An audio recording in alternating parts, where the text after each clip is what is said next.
Hey everybody, this is Mr. P coming to you with a public service announcement about electrical safety, also known as your e-learning lesson for Tuesday, May 19th. So what we're going to do is just look at some different aspects of how you can safely approach electricity in your home or wherever you may be, and some different things that make that act as safety devices, certain things that are not so safe. So let's just go ahead and start looking at some things here. So if you recall, okay, in your house, okay, most household circuits usually have an average voltage somewhere around 120 volts. You know, now we talked about certain outlets, like maybe for a dryer, or maybe you're more like 220, but on average, most of your household circuits, right, or therefore the outlets you plug into are going to have a voltage of 120 volts. That's the voltage being delivered to the outlet.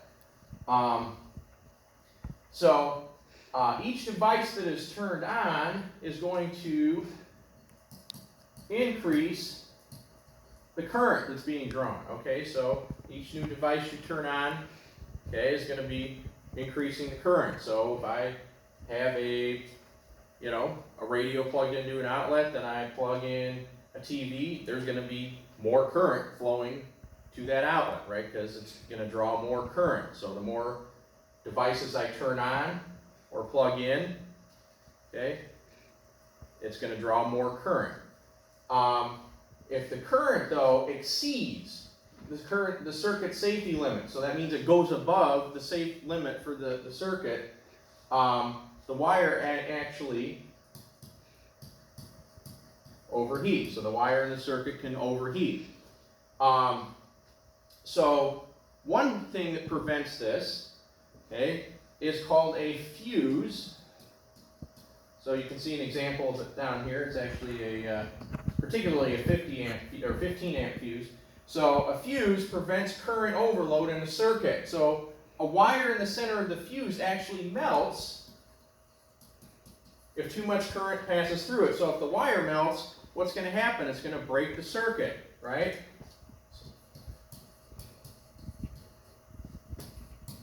And what happens when the circuit is broken? Nope, the current can't flow through, right? Circuit is broken, it's open, there's not a closed path for the current to flow. So that's one safety measure. However, most modern homes and other buildings use a breaker system rather than a fuse system. Okay, so a fuse system, you find in a lot of older homes and things like that, but more commonly what you'll find in modern homes and buildings is a breaker system. So a circuit breaker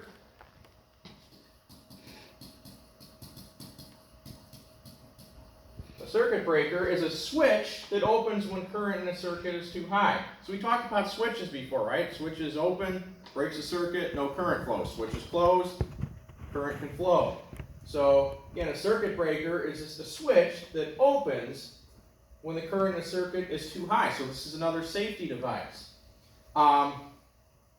So when we can see the circuit breaker box here, and all these switches are circuit breakers. They're all switches. If too much current is flowing through a particular circuit, what happens is one of these switches, let's say the air conditioner is drawing too much current. So the switch for the air conditioner will trip, what we call trip. If you heard that term before, the circuit breaker trips. It turns the switch off, opening the circuit, so then there's going to be no current flowing through that circuit. All right? And before we can use that circuit again, so before we can use the air conditioner again, we have to reset or physically flip the switch back on. Okay, so until we physically flip the switch back on, no more current can flow, and we can't use that particular device, okay, that operates on that particular circuit. All right, so again, a circuit breaker, nothing more than a switch, okay, that opens up the circuit. It's a safety device when there's too much current flowing. And again, you can just see, an illustration of what your circuit breaker panel looks like. And again, there's various switches for all the different circuits in your house. So, you know, your kitchen appliances might be on one circuit, air conditioner might be on another, your furnace might be on a different one, your washer and dryer on a different one.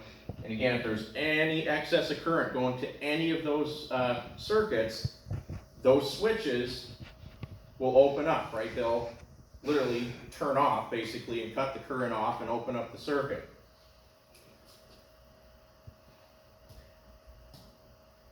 All right, so a little bit about electrical wiring, and we talked a little bit about this before. So electrical wiring is insulated, okay, either with like plastic or rubber, okay, and it's for your protection. So if the insulation is damaged, you may accidentally touch the bare wire and get an electrical shock, okay. So remember, the conductive material, the actual wire, that's like copper or some other kind of metal that conducts electricity. The outside, the covering of the wire, okay, like this is rubber, this is an insulator, prevents you from getting a shock, prevents electricity flowing into your body if you touch the wire. All right. So again, that's the purpose of the the covering on your wires. And so if you happen to have the insulation gets damaged or something like that, you can sometimes repair it with what you call electrical tape, right? So kind of make sure that you don't have any bare wire exposed. So if you accidentally run over the cord for your vacuum, like I have, and kind of break some of the insulation off, you can always repair it. Sometimes you might have to get a new wire, but again, that's there for your protection. Also, avoid touching electrical devices with wet hands, because your hands actually conduct electricity more readily when they are wet. So water acts as a conductor. Okay, water acts as a conductor. Okay, so now your skin is somewhat conductive. Okay, your body overall, but water makes it a lot more conductive. It acts as a electrical conductor where electricity can flow easily. So you don't want to be. That's why they always say don't be touching electrical devices when they're wet. Okay, or when your hands are wet. Insulation also prevents what we call a short circuit, which is just a disruption in the circuit, basically where the electrical current flowing, it bypasses it basically bypasses all sources of resistance. Can be a short circuit can be pretty dangerous. We'll talk about that on the next page here about how that can be prevented. All right.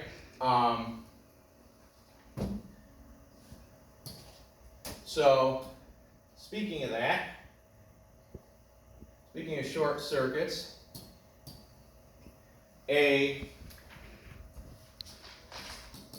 3-prong plug, okay, can prevent shocks caused by short circuit. So if we notice, there are some plugs like this one that just have 2 prongs, and then there are some like the plug on the wire plugged into the outlet here. We can see the outlet has three slots, right? So it takes a 3-prong plug.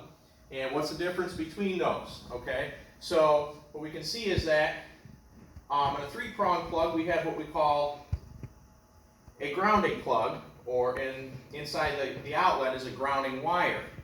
Okay, and what this does, okay, if we have a short circuit, the current takes an easier path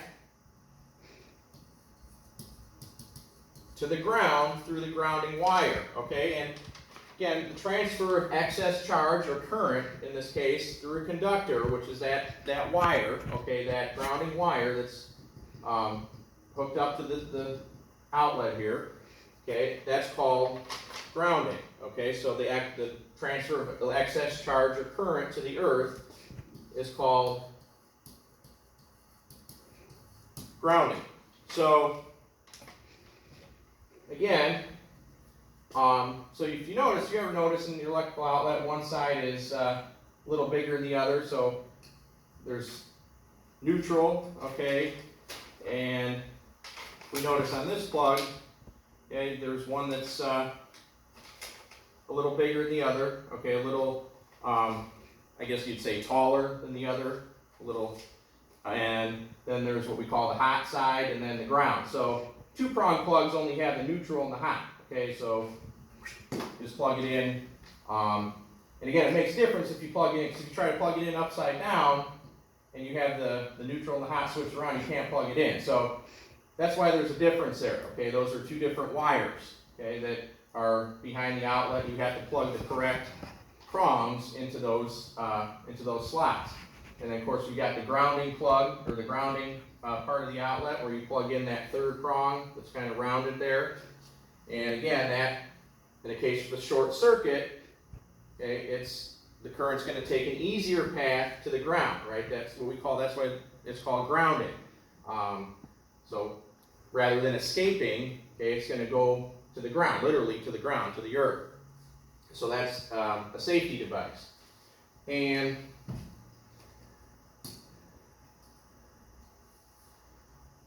we go take a look here. Typically you see these kind of outlets, like in a kitchen or a bath, anywhere that you have like water, like, a faucet or something around. In fact, it's, according to building code, you have to install these, what we call ground fault circuit interrupters. So GFCI outlets, and notice they have three slots there. So you would need you could plug in a plug with a grounding plug on it, right? That's that third slot there. And what that does, okay, so it's an electrical safety outlet. So it monitors current that's flowing to and from an outlet or appliance. So let's say, you have your stove plugged into this GFCI here, okay? And the idea is that the current to the outlet and the current from the outlet should be equal. So if the two currents are not equal, then it means current is escaping, which is not a good situation. So what happens when that takes place is that the GFCI, okay, it opens the circuit. What happens when the circuit's open? Current can't flow anymore. So literally it pops up one of the little switches here, and that opens the circuit, and you literally have to press it back in. It'll say reset. So you, just like the actual circuit breaker that we talked about earlier, where you have to physically reset it, you would also have to physically reset this outlet before current would start flowing again, before the circuit would be closed and you could have current flowing again. All right, so again, it's called interrupter because it interrupts the current. Okay, if there's current escaping, okay, so if there's the current going into the outlet doesn't match with the current going out, it's gonna trip. Again, that term again, it's just gonna pop the little button out, open the circuit, and you physically have to press the reset button in order to use the outlet again, to have current going through it. All right, and that again, that's going to prevent electrical shock. All right, so let's just take a look at a little chart here. You always see warnings about high voltage, right? But what's really dangerous is the current that's flowing, not necessarily the voltage. So here's just some things that can happen, like 1 milliamp. So there's 1,000 milliamps in 1 amp. Okay, so we talked about amps or amperes.